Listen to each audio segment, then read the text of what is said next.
বন্ধুরা, আজকের গল্পের আসরে তোমাদের জন্য থাকছে গোপাল ভাঁড়ের বাপ কা বেটা। গোপালের পাশের গ্রামে একটা বড় মেলা হয়। গোপালের ছেলে ও মেয়ে বাপের সঙ্গে মেলায় গিয়েছিল। ভিড়ের ঠেলায় দুজনের ছাড়াছাড়ি হয়ে যাওয়ায় গোপালের ছেলে চিৎকার করে ডাকতে লাগলো, গোপাল, ও গোপাল, আমি এদিকে আছি, তুমি কোথায়? সাড়া দাও, শীঘ্র এখানে এসো।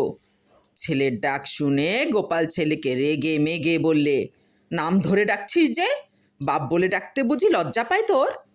গোপালের ছেলে বললে, ভিড়ের মধ্যে বাবা বাবা বলে ডাকি, আর অন্য কেউ সে ডাকে সাড়া দিয়ে আমার বাপ হয়ে বসুক আর কি।